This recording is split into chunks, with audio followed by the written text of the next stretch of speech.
നമസ്കാരം പ്രിയമുള്ളവരെല്ലാവർക്കും ഒരിക്കൽ കൂടി മീഡിയയിലേക്ക് ഹാർദമായ സ്വാഗതം. ഇസ്രായേൽ ഫലസ്തീൻ സംഘർഷം ചർച്ച ചെയ്യുമ്പോൾ ഏറ്റവും പ്രധാനപ്പെട്ട വാർത്തകളിലൊന്ന് വളരെ രസകരമാണ്. കാരണം ഇസ്രായേൽ ഫലസ്തീൻ ബന്ദികളെ മോചിപ്പിക്കുന്ന സമയത്ത് ഗാസ ചതുരത്തിലേക്ക് വന്ന ഹമാസിൻ്റെ പോരാളികൾ ധരിച്ചിരുന്ന തോക്കാണ്. ആ തോക്കിൻ്റെ പേര് എന്ന് പറയുന്നത് സ്കോർപിയോൺ ഇവോ എന്ന് പറയുന്ന തോക്കാണ്. ഈ തോക്ക് ധരിച്ചിട്ടാണ് ഹമാസിൻ്റെ പോരാളികൾ ഇസ്രായേലിൽ നിന്ന് അവർ തട്ടിക്കൊണ്ടുപോയ ബന്ദികളെ മോചിപ്പിക്കുന്നതിന് വേണ്ടി എത്തിയിട്ടുള്ളത്. ഈ സ്കോർപിയോൺ ഇവോ തോക്ക് എന്ന് പറയുന്നത് ഇസ്രായേലി നിർമ്മിതവും ഇസ്രായേലി സൈന്യം ഉപയോഗിക്കുന്നതുമാണെന്നാണ് മാധ്യമങ്ങൾ ചൂണ്ടിക്കാട്ടുന്നത്.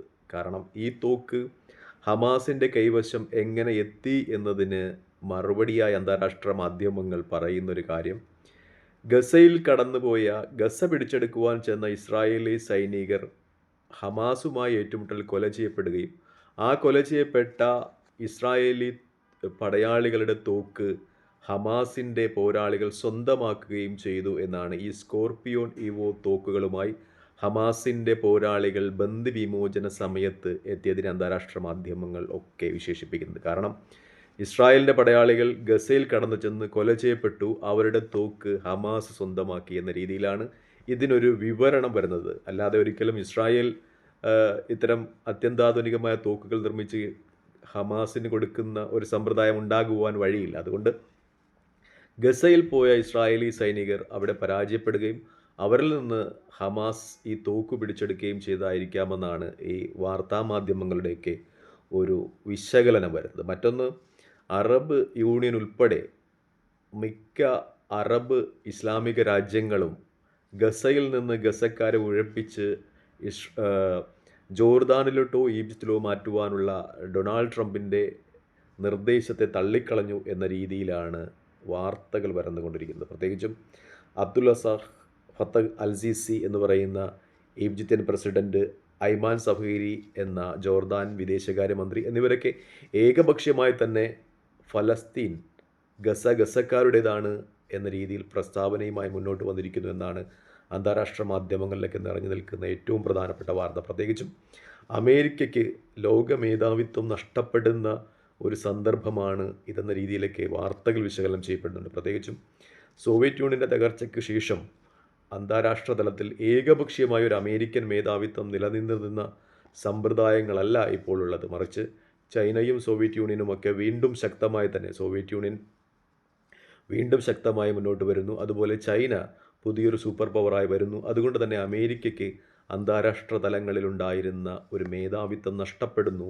അതുകൊണ്ട് തന്നെ അമേരിക്കൻ പ്രസിഡന്റിൻ്റെ നിർദ്ദേശങ്ങൾ ഏകപക്ഷീയമായി തന്നെ അറബ് ലീഗ് രാജ്യങ്ങൾ തള്ളിക്കളയുന്നു എന്ന രീതിയിലാണ് അന്താരാഷ്ട്ര മാധ്യമങ്ങൾക്ക് റിപ്പോർട്ട് ചെയ്യുന്നത്. പ്രത്യേകിച്ചും ജോർദാൻ വിദേശകാര്യമന്ത്രി ഐവാൻ സവാഹിരിയുടെ പ്രസ്താവന വന്നിരിക്കുന്നു.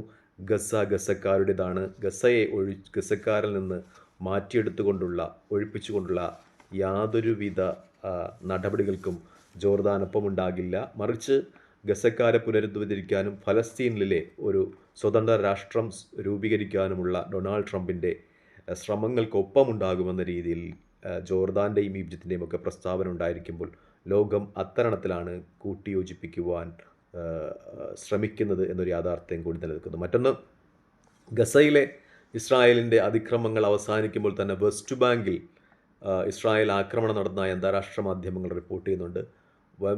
വെസ്റ്റ് ബാങ്കിൽ ഒരു 20 നില കെട്ടിടം ഇസ്രായേൽ ബോംബിട്ട് തകർത്തു എന്ന രീതിയിൽ വാർത്തകൾ ഈ അടുത്ത മണിക്കൂറുകൾ അന്താരാഷ്ട്ര മാധ്യമങ്ങൾ, പ്രത്യേകിച്ചും കേരളത്തിലെ ന്യൂസ് 24 മുതലായ വാർത്താ മാധ്യമങ്ങളും കാണിക്കുന്നുണ്ട്. ഗസയിലെ വംശഹത്യ അത് വെസ്റ്റ് ബാങ്കിലോട്ട് ഇസ്രായേൽ നീട്ടുന്നു എന്ന രീതിയിലുള്ള വാർത്തകളാണ് നിറഞ്ഞു നിൽക്കുന്നത്. 2 ഇസ്രായേലി സൈനികർ വെസ്റ്റ് ബാങ്കിൽ കൊല ചെയ്യപ്പെട്ടു, ഹമാസ് പോരാളികളുടെ പ്രത്യാക്രമണത്തിൽ കൊല ചെയ്യപ്പെട്ടു എന്ന വാർത്തയും ഈ അവസരത്തിൽ പുറത്തു വരികയാണ്.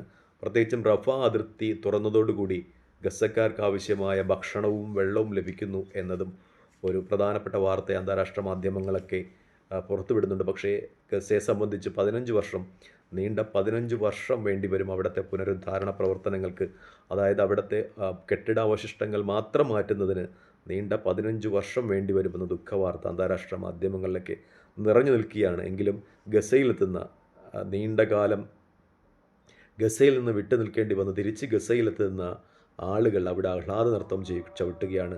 തങ്ങളുടെ കെട്ടിടങ്ങൾ, തങ്ങൾ പാർത്തിരുന്ന പാർപ്പിടങ്ങളെല്ലാം ഇസ്രായേൽ നാമാവശേഷമാക്കിയിട്ടും അവിടെ പിറന്ന നാട്ടിലേക്ക് വരുവാൻ കഴിഞ്ഞതിൻ്റെ ആഹ്ലാദത്തിലാണ് ഗസയിലെ നിവാസികൾ എന്ന് അന്താരാഷ്ട്ര മാധ്യമങ്ങളൊക്കെ സൂചിപ്പിക്കുകയാണ്.